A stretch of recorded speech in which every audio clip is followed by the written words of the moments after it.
하나님께서 주시는 말씀을 같이 보도록 하겠습니다. 에베소서 5장 25절에서 27절까지 우리 같이 봅니다. 에베소서 5장 25절에서 27절까지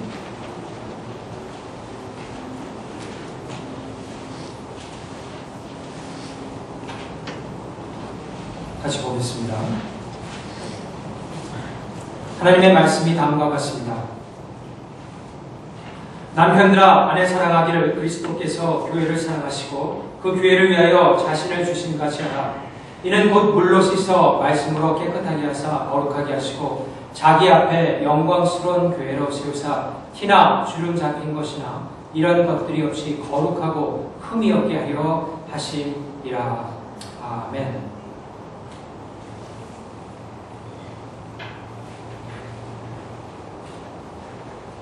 성경 가운데서 한 여성을 사랑하고 그 여성과 결혼을 한 대표적인 이야기가 있다면 야곱과 라헬의 결혼 이야기일 것입니다. 야곱은 이 라헬을 처음 보는 순간 사랑하게 됐습니다. 그리고 결국은 이 라헬과 결혼을 하게 되는데 라헬을 만나게 된 그 시점이 형 에서를 피해서 외삼촌이었던 라반의 집으로 가게 되고, 또한 적당한 자신의 생각에는 삼촌의 집에 가서 한 몇 달 정도 있다가 올 것으로 생각했기 때문에 많은 여비를 참 가지지 못하고 갔기 때문에 그 당시의 결혼 풍속에는 어떤 결혼을 할 적에는 상대방 그 처가에다가 일정량의 금품을 줘야 되는데 그것을 못하기 때문에 안타까운 마음을 가지고 있었을 적에 외삼촌이었던 라반이 제안을 하죠. 그것을 위해서 7년을 일해라. 그래서 이 라헬을 아내로 얻기 위해서 야곱이 7년 동안을 일을 합니다. 그런데 7년 후에 외삼촌이었던 라반이 속임수를 써서 첫 딸을 먼저 주는 바람에 다시 7년을 일해서 결국 14년을 일하게 되고 14년 동안 일해서 얻고 이 라헬을 사랑하게 됩니다. 이 야곱의 아들 가운데는 12아들이 있었는데 그 12아들 중에서 라헬을 통해서 난 요셉과 베냐민이 있었는데 그 두 아들을 다른 아들보다 끔찍히 더 사랑하면서 이 라헬과 이 결혼 생활을 하게 되죠. 아마 그 정도쯤 14년, 한 여성을 얻기 위해서 14년을 일하는 그런 어떤 남성의 이야기라는 것은 대단한 것입니다. 그리고 그 결혼 생활도 아마 서로 간에 많은 사랑이 나누어졌을 것입니다. 그런데 성경에 보게 되면은 그와 같은 사랑한 야곱의 경우에 야곱과 라헬의 결혼 생활에 사실 초점이 맞추어져 있지는 않습니다. 지난 시간에도 보았지만은 오늘 말씀을 드리고 있으면 남편이 아내 사랑하기를 예수님께서 교회를 사랑한 것처럼 하라. 또 아내는 예수님 섬기는 것처럼 남편을 섬기라 하고 그렇게 명령하고 있지만은 사실 성경을 보게 되면은 자신의 아내를 자신의 목숨만큼 사랑한 그런 남편의 이야기는 나오고 있지 않습니다. 그런 사람들이 부각되고 있지 않아요. 그것은 하나님께서 우리의 결혼 생활과 남편과 아내의 사이를 갖다가 중요시 여기지 않는다는 것을 나타내는 것이 아니라 하나님께서는 결혼을 통해서 좀 더 부각시키고 싶은 우리가 좀 더 깨닫기를 원하는 내용이 있기 때문에 성경에 의도적으로 하나님께서 그런 사람들을 부각시키기보다는 오히려 그런 결혼 생활을 통해서 하나님과 하나님 백성과의 관계가 어떠해야 됨을 더 많이 가르치고 있습니다. 다시 말한다면 하나님께서는 당신의 백성들을 부르시고 언약을 맺습니다. 그 언약이 결혼 언약과도 같은 것이에요. 그런데 내용의 골자는 아주 간단합니다. 어떤 것이냐면 하나님께서 당신의 백성을 사랑하고 보호해 주신다는 것입니다. 그렇기 때문에 나를 믿고 의지하라는 것입니다. 하나님의 백성들은 그런 하나님을 믿고 순종할 적에 참다운 행복을 유지할 수 있다라고 하나님께서는 그렇게 언약을 백성들과 맺었다라는 것입니다. 그런데 그런 하나님과 하나님 백성들의 관계를 가장 잘 나타내주는 언약이 바로 결혼 언약입니다. 그래서 사람과 사람 사이에 할 수 있는 가장 심오한 언약이 있다라면 그것은 다른 것이 아니라 바로 결혼 언약이 된다라고 하는 것입니다. 그리고 그 언약은 하나님 앞에서 서약을 함으로 마지막에 맺어지게 되는 것입니다. 그래서 결혼식 중에 서로 간에 이렇게 서약을 하는 부분이 있죠. 아내로 맞습니다. 남편으로 맞습니다. 한 다음에 마지막에 가서 이 남편과 아내가 서로 서약을 하게 됩니다. 그 서약의 고백 내용이 있는데요. 그 고백 내용이 보통 다음과 같죠. 그대를 합법적으로 혼인한 아내 혹은 남편으로 맞아 하나님과 증인들 앞에서 사랑스럽고 신실한 남편, 아내가 되기를 다짐하고 약속합니다. 부유할 때나 가난할 때나 기쁠 때나 슬플 때나 아플 때나 건강할 때나 목숨이 붙어있는 한 늘 그러하겠습니다. 라고 이 하나님 앞에서 그리고 만인들 앞에서 서약을 합니다. 그리고 그 언약한 것을 성령님의 도우심으로 지켜나가는 것이 바로 결혼 생활인 것입니다. 그런데 여러분, 이와 같은 언약이 사실은 하나님께서 아담과 이브를 만날 적에 이미 하나님께서 그들에게 주셨다는 것입니다. 우리가 이 창세기를 한번 보도록 하겠습니다. 창세기 2장 24절 말씀을 봅니다. 창세기 2장 24절 말씀.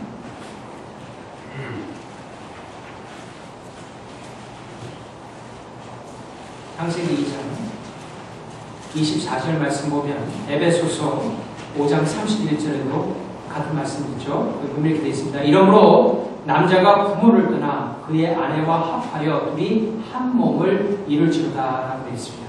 근데 거기 합하여란 그런 단어가 있는데 이 단어는 어떤 때 사용을 하냐면은 구속력이 있는 약속이나 맹세를 통해서 누군가와 연합할 적에 쓰이는 것입니다. 구속력이 있는 약속이나 맹세를 통해서 누군가와 연합할 적에 쓰이는 단어가 이게 바로 합하여진다라는 성경에서 나와 있는 것입니다. 그러므로 여러분, 결혼의 기초가 무엇인가? 물론 부부간의 사랑일 수도 있을 것입니다. 하지만 그 사랑보다도 더 앞서는 것이 무엇이냐면 하나님 앞에서 이 부부간에 서로 죽음이 갈라놓는 그 시점까지 함께 살겠노라고 서약, 맹세한 그 맹세가 기초가 되어서 이 결혼이 이루어진다는 것입니다. 그런데 그 기초가 든든하기 위해서는 여러분들이 언약의 특징을 조금 알아야 합니다. 이 언약이라는 것은 지금 세상에서는 많이 없습니다. 그런데 이 언약의 특징은 뭐냐면은 친밀하면서도 인격적입니다. 친밀하면서도 인격적입니다. 그렇기 때문에 감정과 애정에 기초한 관계보다는 훨씬 견고하고 구속력이 있어서 언약은 사랑과 법이 아주 절묘하게 어우러져 있다라고 생각을 하면 됩니다. 그렇기 때문에 이 언약은 세상의 계약과 다릅니다. 여러분, 여러분들이 세상에 계약을 맺을 때가 참 많이 있습니다. 매일매일 우리가 맺을 때가 있고 또 중요한 일들이 있으면 맺을 때가 있죠. 그런 컨트랙을 맺을 적에 기초가 되는 것은 법적인 구속력입니다. 그 가운데 어떤 인격이 있거나 친밀한 사랑 이런 건 없습니다. 하지만 언약은 어떤 구속력을 가지는데 그 구속력 바탕 가운데 사랑이라고 하는 놀라운 인격적인 요소가 들어가 있다는 것입니다. 그것이 세상의 계약과 언약이 다르다는 것입니다. 그렇기 때문에 이것을 다르게 말한다면 여러분들이 결혼 언약이라고 할 적에는 두 가지 요소가 항상 들어가는 것이에요. 그것은 뭐냐면 사랑도 있지만은 법도 있습니다. 법도 있지만은 사랑도 있습니다. 그렇기 때문에 이것이 잘 어우러지게 되면은 무엇을 나타내냐면 행복한 결혼 생활에는 의무와 사랑이 있다는 것을 우리가 늘 알아야 된다는 것입니다. 다시 말해서 남편은 남편으로서 마땅히 해야 할 일을 해야 합니다. 그래야지 그 결혼이 유지될 수가 있습니다. 아내는 아내로서 마땅히 해야 할 일을 해야 되는 것입니다. 그 의무가 있어요. 그래야 그 결혼 생활이 유지되는 것입니다. 그런데 여기에서 결혼 언약이 주는 중요한 교훈은 무엇이냐면 결혼 생활을 유지하기 위해서 서로가 서로에게 할 것이 아니라 부부이기 때문에 사랑하기 때문에 그것을 한다라고 하는 그런 관념을 가지고 있어야 된다는 것입니다. 말이 조금 힘든데요. 그래서 성경적으로 이 결혼을 갖다가 정의할 적에는 다음과 같은 부부의 사랑을 정의를 합니다. 어떻게 정의를 하냐면 이렇게 정의를 합니다. 사랑이 온전히 사랑다우려면은 구속력이 있는 의무로 틀을 잡아주어야 한다라고 합니다. 다시 한번 말씀드리겠습니다. 사랑이 온전한 사랑다우려면 구속력이 있는 의무로 틀을 잡아주어야 한다라는 것입니다. 요즘에서는 어떤 부부간의 사랑을 나타낼 적에 로맨스나 어떤 열정적인 것들을 이렇게 부각시키는 경우가 참 많이 있습니다. 마치 그것이 있어야지 이 결혼 생활이 아주 뜨겁다라고 표현을 하는 그런 부분도 있는데, 물론 열정과 사랑이 중요하죠. 하지만 더 중요한 것은 그와 더불어서 하나님의 언약 안에 있는 의무적인 요소들을 남편과 아내가 무시하지 아니하고 지켜나가고자 할 적에 그 결혼 생활이 더 사랑이라고 하는 아름다운 성숙한 모습으로 나타날 수 있다는 것입니다. 하나님께서 우리를 향하신 그 구속력의 사랑이 무엇인가를 깨닫고 그 사랑으로 서로 사랑하기 시작할 적에 우리는 결혼을 통하여 하나님의 사랑뿐만 아니라 부부간의 원활한 그런 성숙함을 맛볼 수 있다는 것입니다. 최근에 이 동성애자들이 참 늘어나면서 이 워싱턴 스테이트도 상당히 아주 자유적인 그런 스테이트 중에 하나인데요. 이 동성애자들이 늘어나면서 결혼에 관한 정의를 자꾸 바꾸려고 하고 있습니다. 그죠? 우리가 많이 보았고, 이미 이 가버먼트에서는, 이 스테이트에서는 동성애자들의 결혼을 합법화시켰습니다. 결혼의 정의를 완전히 바꿔버린 것이죠. 더 나아가서는 미국 여러 동성애자뿐만이 아니라 사회적으로 여러 가지의 결혼 제도에 대해서 비관적인 생각을 가지고 있는 대부분의 사람들이, 결혼에 대해서 긍정적이지 못한 마인드를 가지고 있는 사람이 결혼에 대한 잘못된 생각들을 우리 젊은이들에게 자꾸 심어줌으로 말미암아 그들이 잘못된 시각으로 잘못된 시각으로 이 결혼을 보게 하는 그런 경향이 있다라는 것입니다. 하지만 하나님께서 말씀하시는 결혼, 이 결혼의 정의는 오늘 말씀드린 그 언약에 있다라는 것인데, 이 정의가 옳다라는 것입니다. 왜냐하면 결혼을 만드신 분이 하나님이시기 때문에 그렇습니다.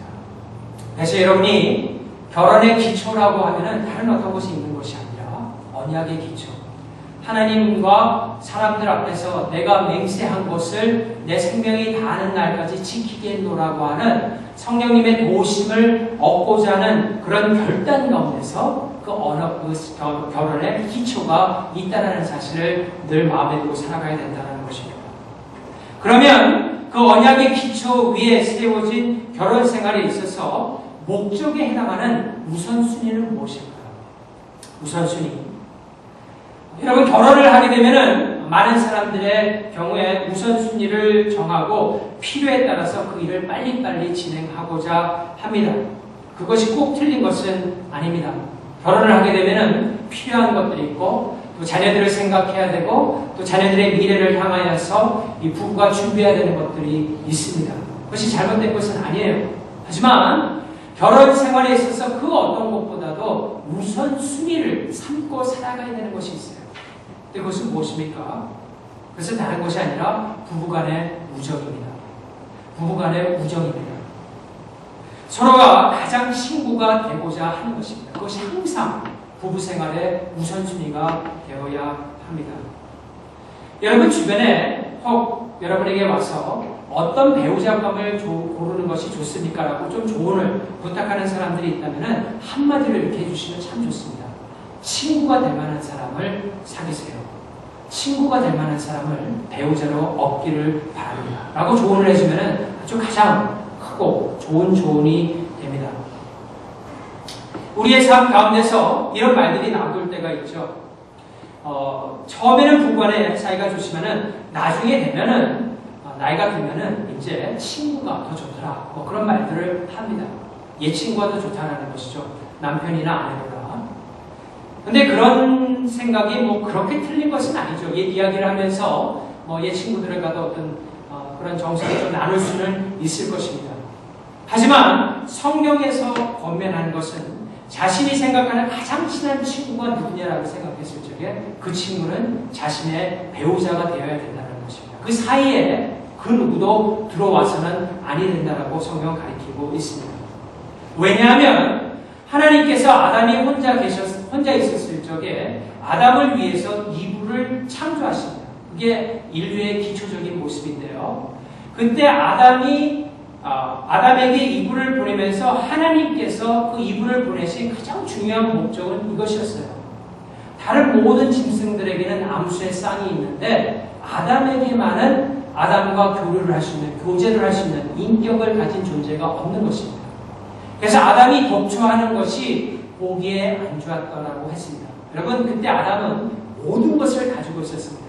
세상의 모든 것을 가지고 있던 남자였습니다. 그런데 그 아담에게 부족한 것이 하나 딱 있었는데 그것이 무엇입니까? 자신과 교제를 나누고 참된 친구가 될 수 있는 여자가 없었다는 것입니다. 그래서 그 부분을 하나님께서 채워주시기 위해서 이불을 만드시고 둘을 하나 되게 한 것입니다. 그렇기 때문에 남녀 간에 있어서 부부가 되면은 어떤 무엇보다도 가장 우선적으로 그 삶의 질이 어떻든 간에 가장 우선적인 순위를 두고 항상 살아가야 될 것은 서로가 가장 친한 친구가 된다라는 그 생각을 늘 잊지 말아야 된다는 것입니다. 그런데 그렇게 친한 친구가 되기 위해서 한 가지 정도 여러분들이 좀 노력해야 될 것이 있어요. 노력해야 될 것은 무엇이냐면은 서로가 서로 자란 그런 배경을 이해할 줄 알아야 됩니다. 서로의 배경을 이해할 줄 알아야 됩니다. 한 신혼부부가 있었는데 어떻게 보면 아주 사소한 일로 이들이 다투게 됩니다. 별큰 일이 아니었어요. 다툼의 시작은 갓난아이의 기저귀를 가는 일부터 시작합니다. 남편이 있었고 아내는 설거지를 하고 있었는데 아이가 울었고 이 갓난아이가 기저귀가 갈아야 될 거라는 것을 남편이 알았어요. 그리고 자신이 갈기보다는 그 여자, 그러니까 아내를 부르게 됩니다. 그래서 아내들은 기저귀를 갈라고 그렇게 이야기를 했고 당신이 갈면은 어떠냐고 말하는 그 말다툼에서부터 이 다툼이 시작되었는데 그들이 결국 나중에 가서는 그 다툼이 오히려 그들의 삶을 더욱더 하나가 되게 하는 계기가 되었는데 그렇게 계기가 될 수 있었던 것은 서로 간의 백그라운드, 삶의 다른 것을 이해했기 때문에 그렇다는 것이죠. 어떻게 다르냐면은 아내 쪽의 집안은 아버지가 집안일을 잘 도와주는 그런 집안이었습니다. 근데 그 아버지가 이 아내 된 그 가정에서 이 어머니를 갖다가 잘 도와줬던 이유는 다른 것이 아니라 이 어머니 되신 분이 40살이 되었을 적에, 40이 되었을 적에 중풍이 걸렸어요. 그래서 중풍이 걸려서 움직이지 못하니까 남편이 집안일을 모두 도맡아 하고 아니면 도와주는 그런 형태로 된 것이죠. 그런데 이 중풍이 걸린 아내는 남편이 자신을 그렇게 도와줄 적에마다 남편의 사랑을 느낀 것이죠. 그래서 참 남편이 나를 사랑해서 이렇게 도와주는구나 하고 늘 감사한 마음을 가졌어요. 또 아내가 그렇게 감사하는 것을 잘 알았기 때문에 남편은 더욱더 사랑하는 마음으로 아내를 도와주었습니다.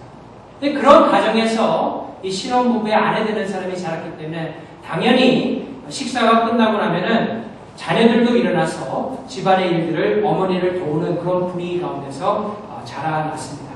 그것이 이 남편이 아내를 사랑하는 모습으로 생각하면서 자라났다는 것이죠. 그런데 남편의 가정은 조금 달랐어요. 이 남편의 가정은 어떤 가정이었냐면은 아버지가 집안일을 전혀 안 하는 그런 가정이었습니다. 그런데 그 아버지가 어머니를 사랑하지 않았기 때문에 그렇게 일을 안 했던 것이 아니라 이 아버지의 생각에는 내가 아내를 사랑하고 자녀들을 사랑하는 그런 사랑의 모습은 밖에 나가서 열심히 일하고 늦게 집에 돌아와서 이 가족들과 음식을 나누는 것이 나로서 그리고 남편으로서 아버지로서 그들에게 사랑을 표현하는 것이라고 생각했던 것이에요. 그렇기 때문에 이 신혼부부의 남편 측 그 가정은 아버지가 항상 늦게 들어오고 늦게 들어오면은 어머니가 맛있게 음식을 준비하였고 그런 가정에서 자라게 된 것입니다. 그리고 그 가운데 그 어머니도 이 아버지가 나가서 남편이 나가서 가족을 위해서 열심히 일하니까 자신 딴에는 맛있게 음식을 만들어서 그 남편을 섬기는 것이 남편에 대한 사랑의 보답 그리고 사랑의 표현으로 알고 살았던 것입니다. 오히려 그 어머니는 남편이 만약 자신의 집안일을 도와주고자 한다면은 자신이 하고 있는 일에 만족을 안 해서 도와준다라고 생각을 했던 것입니다. 그렇기 때문에 오히려 남편이 집안일을 하는 것을 꺼려하는 그런 가운데서 이 신혼부부의 남편의 가정이 자랐어요. 그러니까 이렇게 두 사람이 different background에서 자라서 부부가 되다 보니까 어떻게 보면은 기저귀를 가는 일은 남편이 생각하기에는 당연히 집안일이니까 아내의 일이라고 생각했던 것이고 아내는 남편이기 때문에 도와줄 수 있다고 생각했기 때문에 서로가 맞지가 않았던 것이에요. 근데 그런 different background를 갖다가 서로 얘기하는 가운데 그들이 대화로서 그 갈등을 풀게 됩니다. 그래서 결국 오히려 그 과정을 통해서 아내와 이 남편이 화합이 되는 그런 좋은 결과를 가져왔다는 것이죠. 그렇게 대화하는 가운데 남편은 자신도 모르게 가지고 있던 잘못된 생각을 가지게 되었었는데 그 생각은 다른 것이 아니라 자신이 밖에 나와서 일하는 일은 중요하고 아내가 집에서 일하는 일은 하찮다라고 하는 생각을 그가 버리게 됩니다. 그래서 서로 간에 더욱더 화합된 마음으로 같이 행복하게 살 수 있었다는 그런 실제적인 일이 있습니다. 결혼 가운데 우리가 우선순위를 무엇을 두어야 하는 것에 성경적으로 말하고 있는 것은 배우자 간에 서로 친구가 되어야 된다는 것입니다. 그 절친한 친구가 되기 위해서 서로를 이해한다면 그 결혼 생활 가운데 큰 기쁨이 있을 수 있다는 것이죠. 그렇다면 마지막으로 우리가 결혼의 기초에 대해서도 생각했고 그 기초에서 잘 성장하기 위해서 우선순위를 두어야 되는데 시간이 지나면 지날수록 부부가 서로 더욱더 친한 친구가 되어야 된다는 그런 모습을 여러분들이 가졌다면 그 모습을 이루기 위해서 우리가 할 수 있는 두 가지 일이 있습니다. 여러 가지가 있지만 그건 두 가지 일이 있습니다. 두 가지 일이 무엇일까요? 첫 번째는 하나님께서 결혼이라고 하는 테두리 가운데 주신 놀라운 영적인 능력이 있습니다. 그것을 활용할 수 있어야 돼요. 근데 영적인 능력이 무엇이냐면은 첫 번째가 진실과 사랑의 힘입니다. 진실과 사랑의 힘이에요. 이 부부간의 대화를 이렇게 하다가 보면은 왜 살살 약을 올려서 나를 화나게 해라고 이렇게 서로 간에 부부가 가끔가다 얘기할 때가 있습니다. 그죠? 어떻게 보면은 나의 화를 내게 하는 사람이 당신이다. 당신이 그런 말을 해서 내가 화가 났다. 이렇게 말하는 그런 케이스가 있을 수가 있어요. 근데 사실은 그 말이 옳은 말은 아니에요. 깊이 들어가게 되면은 사실은 자신의 문제가 수면 밑에 있었는데 수면 밑에 있는 문제를 상대방 배우자가 끌어내려고 할 적에 그것을 막기 위해서 그렇게 말하는 경우가 참 많이 있다라는 것입니다. 하나님께서는 부부간에 서로 진실할 수 있도록 해서 그 진실과 사랑의 힘으로 서로를 좀 더 성숙한 사람으로 만들 수 있는 능력을 허락해 주셨습니다. 그래서 어떤 목사님은 주례를 할 적에 다음과 같은 주례를 합니다. 이 부부 관계를 마치 다리에 비교를 해요. 다리에 비교를 하면서 아내와 그리고 남편과 아내가 있다라면은 그 다리가 있는데 그 다리의 중간에 조그만 균열이 일어나는 것이에요. 관계에. 근데 그 균열이 일어나는 것을 무시하고 10톤짜리 트럭이 자꾸만 오가다 보면은 결국에는 어떻게 됩니까? 거기가 심각하게 될 수가 있죠.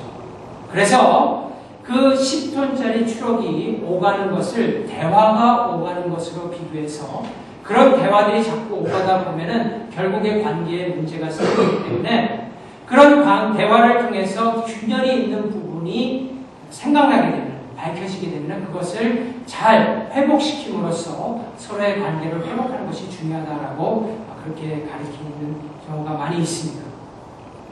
사실 저 같은 경우에도 오래전에 한 이 부부를 이제 결혼 주례를 하기 위해서 결혼 주례 전에 메리지 카운셀링을 한 적이 있어요. 그러니까 5주에 걸쳐서 이 부부가 될 사람들을 가르치는 그런 세션 시간이 있었는데 거기에 여러 가지 부분을 같이 이제 좀 다루는 그런 부분이 있었어요.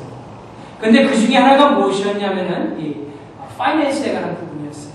그러니까 같이 이제 부부가 되면은 어떻게 파이낸스를 할 것인가에 대한 경제적인 부분을 이렇게 가리키는 부분에 있어서 한 3주째 되었을 적인데 첫 번째하고 두 번째 만났을 적에는 두 사람이 너무나 좋았어요. 결혼한다는 그런 들뜬 기분에 있었는데 세 번째 되었을 적에 이게 하면서 굉장히 심각하다는 것을 제가 좀 깨달을 수 있었어요. 그때 아내하고 같이 이렇게 넷이서 메리지 카운셀링을 했었는데 근데 알고 보니까 그 둘 간에 이 경제적인 문제가 서로 맞지 않았던 것이 있었던 것이에요. 그래서 그걸로 인해서 결국은 둘 간에 아규먼트가 일어나게 되고 나중에는 여자 측에서 이제 물어버리는, 그러니까 좀 심각하게 된 거죠. 근데 모든 것들이 결국은 이 하나님 뜻가운데 잘 되어서 남자가 사랑한다는 고백을 다시 한번 하고 그 문제를 서로 간에 좀 잘 다룰 수 있도록 끝났던 그런 메리지 카운슬링이 있습니다. 그것은 무엇을 가리키냐면은 서로 간의 균형이 될 수 있는 그 부분을 하나님께서 진실이라고 하는 그것을 사랑된 마음으로 서로 권면하는 가운데 나타내주게 함으로 말미암아 그 부분을 보수할 수 있도록 하셔서 그 관계가 더욱더 돈독해질 수 있도록 했다는 것입니다. 그런 케이스는 참 많이 있습니다. 그런 중에 하나가 이 로버트하고 제시카라는 그런 부부의 이야기로 나옵니다. 제가 책에서 본 것인데요. 이 로버트는 어떤 사람이었냐면은 이 말을 상당히 유머스럽게 하는 그런 유머 감각이 있는 거죠. 유머 감각이 있는 그 부분에 제시카라는 여자가 마음이 끌려서 결국 결혼을 하게 됩니다. 근데 문제가 일어났어요. 어떤 문제가 일어났냐면은 이분이 말을 유머스럽게 하기는 하지만은 문제는 유머스럽게 얘기하다가 상대방이 들을 적에 상처를 주는 이야기를 좀 함부로 하는, 다시 말해서 처음에 어느 정도 거리가 있을 적에는 존중하게 하다가 가까워졌다고 생각하면 말을 막함으로 말미암아 그 사람이 상처를 받게 하는 그런 흠이 이 사람에게 있었던 것입니다. 그런데 로버트라는 사람이 그런 흠이 있었던 것을 제시카는 모르고 결혼을 했는데, 결혼을 하고 시간이 지남에 따라서 남편이 심한 말로다가 웃기기는 하지만은 굉장히 상처가 되는 말들을 갖다 계속 하게 된 것이에요. 그래서 그것을 말을 하지 않고 마음에 두고 있다가 결국 1년이 되었을 적에 이 제시카라는 사람이 이혼을 생각하게 됩니다. 로버트는 이 부인이 전보다 다르다라는 것을 좀 생각하고 그 사랑이 없어졌다는 것을 생각하고 심각함을 느껴서 결국 목사님께 찾아가게 되고 카운슬링을 하는 가운데 그런 사실을 깨닫게 됩니다. 그래서 그 사실을 서로가 보완해 주기 위해서 로버트가 그렇게 마음에 상처를 줄 때마다 제시카는 사랑하는 마음으로 그 부분을 지적하게 됩니다. 그 지적이 그냥 지적으로 오는 것이 아니라 그 아내가 자신을 사랑해서 그렇게 말하는 것으로 생각을 하는 그런 느낌이 오니까, 전에는 그런 조언을 받아본 적이 없었던 그런 로버트가 그 사랑에 감동이 되어서 결국은 그 부부간의 그 문제가 잘 해결이 되고 3년 후에는 아주 좋은 그런 가정생활을 꾸몄다는 것입니다. 이것은 무엇을 가르치냐면 하나님께서 결혼생활 가운데 진실과 사랑의 힘을 주신 것입니다.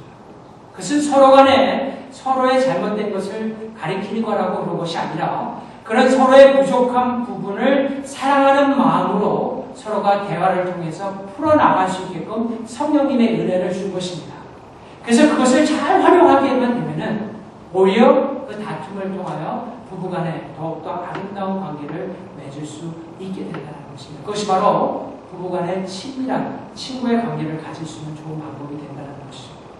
한 가지 더 마지막으로 말씀드리는 것은 그런 결혼의 기초하에 아름다운 우정을 나누기 위해서는 하나님께서 허락하신 은혜의 힘이 필요합니다. 은혜의 힘이 필요합니다. 그리고 이 은혜라는 힘은 용서로 나타나게 되어 있습니다. 은혜는 용서로 나타납니다. 아주 오래전에 이 제정 러시아 때 러시아의 그 황제의 짜르라고 하는 그런 황제가 있었습니다. 그런데 그 황제가 아주 사랑했던 부하가 한 명 있었어요. 아주 훌륭한 장군이었는데 이 장군이 많은 전쟁에서 승리를 가져다 주었기 때문에 그 부하를 상당히 사랑했고 상당히 충실한 그런 부하였습니다. 그런데 어떤 전쟁에서 그만 총상을 입게 되고 중상을 입게 됩니다. 결국에는 죽을 수밖에 없는 그런 과정으로 들어가게 되었어요.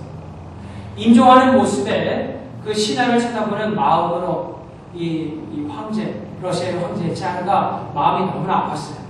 하지만 임종하는 그 충신된 그 부하에게 한마디 해줄 수 있는 말이 무엇인가 생각하고 그 말을 해주게 됩니다. 그것은 다른 것이 아니라 그 장군에게 어린 아들이 있었는데 그 아들을 내가 책임지고 아주 훌륭한 사람으로 만들게 주겠다고 약속을 합니다. 결국 그 장군은 죽고 그 말에 따라서 이 짜르 황제가 그 약속을 지킵니다. 근사한 집을 이 어린 자녀에게 주었고 그 자녀가 잘 자랄 수 있는 최고의 교육 시스템 가운데 집어넣게 됩니다. 육군 사관학교를 보내고 결국은 장교가 되어서 군대에서 좋은 위치에서 자신의 활동을 할 수 있도록 해줍니다. 그런데 이 친구가 그만 도박에 손을 대게 됩니다. 나중에는 자신의 돈을 다 탕진하게 되고 더 나아가서는 국가에서 쓰고 있는 공금을 횡령하게 됩니다. 그런데 어느 날 보니까 더 이상 자신의 죄를 숨길 수 없다는 그런 시점에 이르게 됐어요. 그래서 하루는 저녁에 그 장부를 본 다음에 죽기로 결심을 합니다. 맨정신에는 죽을 수 없겠었기 때문에 술을 마시게 됩니다. 그리고 권총을 가지고 용기가 나면은 죽고자 그렇게 했어요. 그래도 용기가 안 나서 마지막 아주 독한 술을 한 잔만 마시면은 내가 스스로를 자살할 수 있겠다고 생각하고 그 술을 마셨는데 그만 술에 취해서 권총을 오른손에 들고 그 테이블에 고개를 떨구고 잠에 들어버리게 됩니다. 근데 그날 저녁에 짜르라고 하는 이 황제가 평상복을 입고 국민들이 어떠한 생활을 하고 있는가를 보기 위해서 돌아다니게 됩니다. 근데 한 막사에 불이 켜져 있어요. 새벽 한 2~3시쯤 됐는데. 그래서 그 막사로 들어가게 됐어요. 거기에 보니까 자신이 수양 아들처럼 여기는 그 장군의 아들이 그곳에 있고 오른손에 권총이 쥐어져 있고 장구가 펴져 있는 이 모든 상황을 보게 되니까 상황이 판단이 된 것이에요. 그래서 그 아들에게 조그만 편지를 쓰고 그것을 나오게 됩니다. 술에서 깬 그 아들이 권총이 있었던 그 손에 권총은 없어지고 한 편지가 주어져 있어요. 근데 그 편지에 내용이 무엇인가 궁금해서 그것을 열어보니까 그 가운데는 다음과 같은 내용이 적혀 있었어요. 네가 국가에 빚진 모든 빚을 내가 대신 갚고 탕감해 준다라고 하는 그런 내용이었어요. 그리고 거기에는 황제의 어인이 찍혀 있었습니다. 그 사실을 보니 아들은 그 자리에서 울기 시작했고 그 이후로 그 삶 자체가 변하면서 사람들에게 사랑받는 사람으로 변했다는 것입니다. 여러분, 예수님께서 이 땅에 오셔서 우리에게 우리의 죄를 덮어주시고 하신 일이 마치 짜루 황제와 같은 일입니다. 우리가 무수한 죄가 있었지만은 그 죄를 예수님께서 묻지 않으시고 무조건 덮어주셨습니다. 그리고 그 죄값을 대신 치러줬고 누군가 특별히 마귀가 우리에게 와서 우리의 죄를 고발할 적에 우리가 할 수 있는 일이 한 가지 있다면 나의 모든 죄를 예수님께서 다 사해 주셨고 용서해 주셨다라고 하는 그 한마디만 하게 되면 더 이상 마귀가 여러분들을 괴롭히지 못하고 떠나갈 수밖에 없는 그런 상황으로 우리를 만들어 주신 것입니다. 여러분, 우리가 부부간에 용서해야 될 일이 있을 수 있습니다. 그런데 그 용서가 사람의 수용력을 벗어날 때가 있어요. 그 사랑의 수용력을 벗어날 때가 하지만은 그 수용력을 더 넘어서 우리가 하나님께서 우리를 향해서 어떤 용서를 해 주셨는가를 깊이 깨닫는 그 은혜를 우리가 깨닫는다면 우리가 서로 간에 용서하지 못할 일이 없다는 것입니다. 이 은혜의 힘이 바로 우리로 하여금 부부생활 그리고 사람들과의 관계를 원활하게 할 수 있는 원동력이 될 수 있다는 것입니다.